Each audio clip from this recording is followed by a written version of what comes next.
पिछले कई दिनों से संसद में जो हो हल्ला हो रहा है, जो माथापच्ची हो रही है, जो पेपर उछाले जा रहे हैं, विपक्ष के सांसद बर्खास्त होते रहे, संसद के बाहर धरना चलता रहा, फिर उसके बाद कांग्रेस के कोई नेता हैं उन्होंने राष्ट्रपति जी को राष्ट्रपत्नी बोल दिया, ठीक है।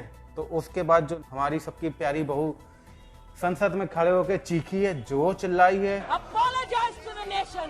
माफी मांगो इस देश से, माफी मांगो सोनिया गांधी आदिवासियों से, माफी मांगो औरतों से। मुझे तो ये डर लग रहा था कि मंत्री जी इतना चीख रही हैं, इतना भयानक चीख रही हैं यार, कि संसद की बिल्डिंग गिर जाए। नहीं तो बन नहीं पाई, अभी क्या होगा फिर बाद में। लेकिन जैसे तैसे मामला रफा दफा होगा, उसके बाद माफी मांग ली गई, सब कुछ खत्म होगा। ये फालतू की बातों के बाद, बवाल के बाद, झमेलों के बाद, सांसदों को बर्खास्त करने के बाद, फिर उनको वापस शामिल करने के बाद, ये शोर शराबे के बाद दुनिया भर की बकलोली हो गई। उसके बाद हमने लगा कि चलो अब जाके संसद में महंगाई पर चर्चा होगी। ये संसद जिस लिए बनी है, ये सांसद लोग जिस लिए बने हैं, ये संसद का सत्र जिस लिए बनाया है, उस पर कुछ बात होगी, काम की बात होगी, देश की बात होगी, हमारी आपकी बात होगी, महंगाई की बात होगी, बेरोजगारी की बात होगी। भारत चाइना बॉर्डर पे जो चाइना उधम करता रहता है, कंस्ट्रक्शन करता रहता है, और आए दिन वहां से तस्वीरें आती रहती हैं, खबरें आती रहती हैं, ठीक है, इलीगल कंस्ट्रक्शन की। तो उस पर कुछ बात होगी, सरकार अपना पक्ष रखेगी, यथा स्थिति से अवगत कराएगी देश को। देश में बहुत सारी चीजें हैं, बहुत सारे मुद्दे हैं जिन पर देश की संसद में बात होनी चाहिए, और वो संसद सत्र होता इसीलिए है।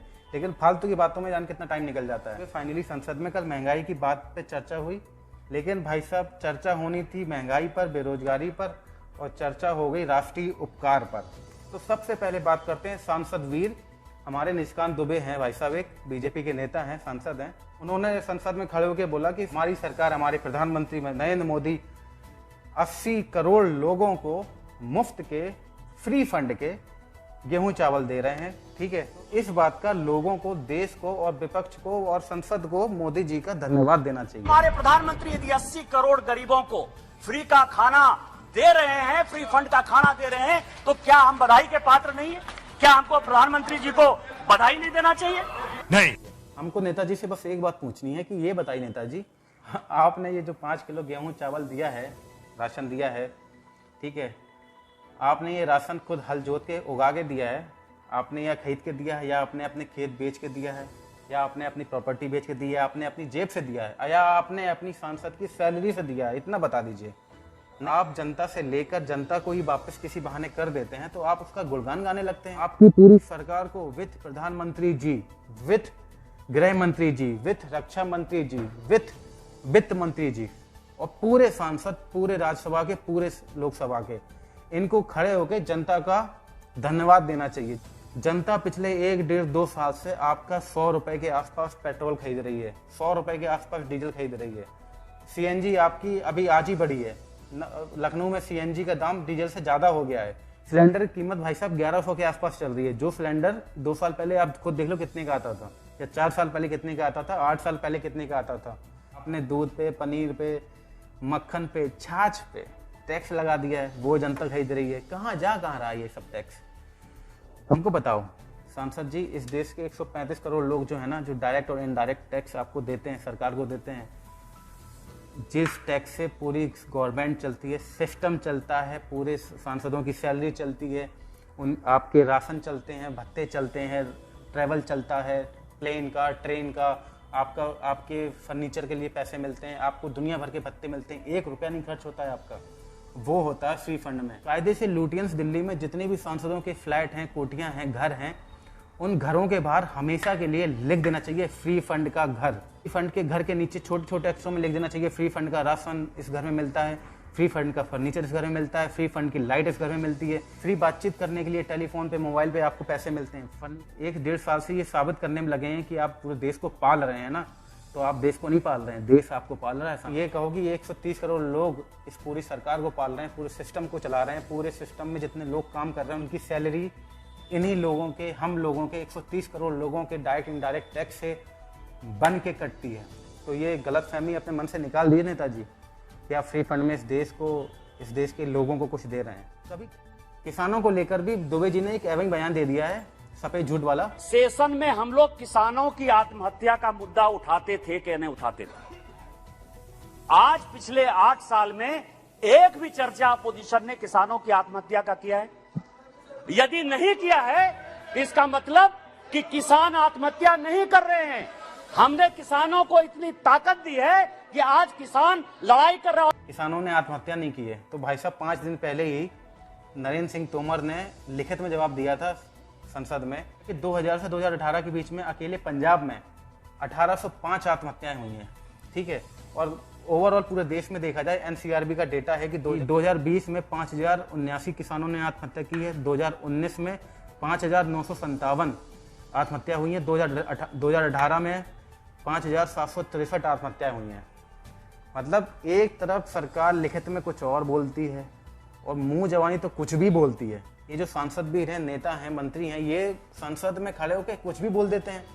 इनको समझ में नहीं आता कि संसद में खड़े हैं कि रैली में खड़े हैं। कुछ भी बोल रहे हैं, कुछ भी तालियां बजवा रहे हैं, कुछ भी हो हल्ला कट रहा है। नहीं, दुबे जैसे एक और सांसद, एक और महान सांसद से कल हमारा रूबरू हुआ, राब्ता हुआ, जान पहचान हुई। का नाम है जयंत सिन्हा। ठीक है, वो आदमी संसद में खड़े होकर बोलता है कि महंगाई है ही नहीं देश में, महंगाई दिखाई नहीं दे रही है देश में। आप महंगाई ढूंढ रहे हैं, महंगाई ढूंढ रहे हैं, आपको महंगाई मिल ही नहीं रही है क्योंकि महंगाई है ही नहीं। कभी कह देते हैं कोरोना में ऑक्सीजन कमी से कोई मरा ही नहीं है, और आज कह रहे हैं कि महंगाई ही नहीं है। मतलब कुछ भी बोल देना है। आज महंगाई है ही नहीं देश में, ये ऐसा वाक्य है भाई साहब, ये ऐसा वाक्य है कि मुझे अभी तक समझ में नहीं आ रहा ये लाइन सुन के मैं कब तक हंसूं और कितना हंसूं। ठीक है, क्या है ये? देश में महंगाई नहीं है। कह रहे हैं कि पिछले 8 साल पहले जो सब्जी 10-15 रुपए की मिलती थी वो अब ज्यादा से ज्यादा 15-20 रुपए की मिलने लगी है। सच में? देखें कि सब्जी जो पहले 10-15 रुपए की मिला करती थी, 8 साल के बाद आपको जो 10-15 रुपए की मिली थी, ज्यादा 15-20 रुपए की मिलती है सीजन में। कहां सब्जी का दाम बढ़ा है?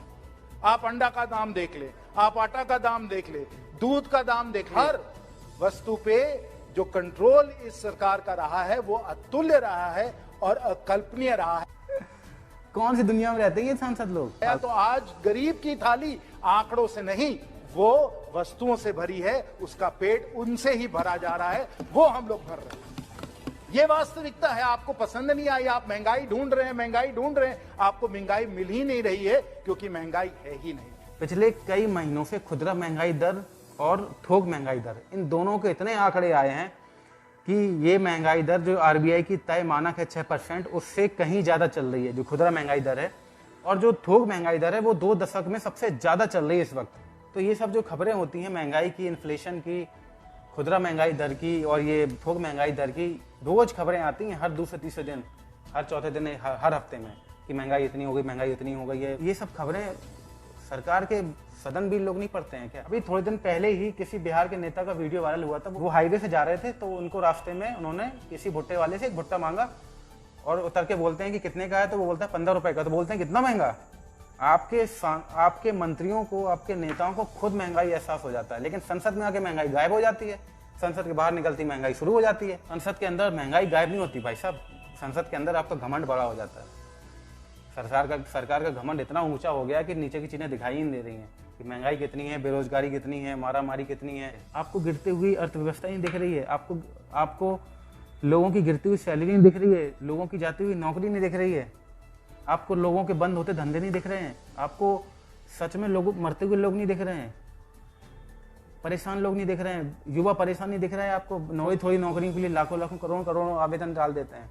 आपको सच में इस देश में कोई परेशानी लग रहा है? अगर आपको ऐसा कुछ नहीं लग रहा है ना, तो आपको हक नहीं है उस जगह पे खड़े होने का, खुद को सांसद कहने का, खुद को माननीय बोलने का। ना आपके नाम के आगे, ना आपके नाम के पीछे कुछ भी माननीय और एमपी लगाने का। आप सच में लायक नहीं है, सच में।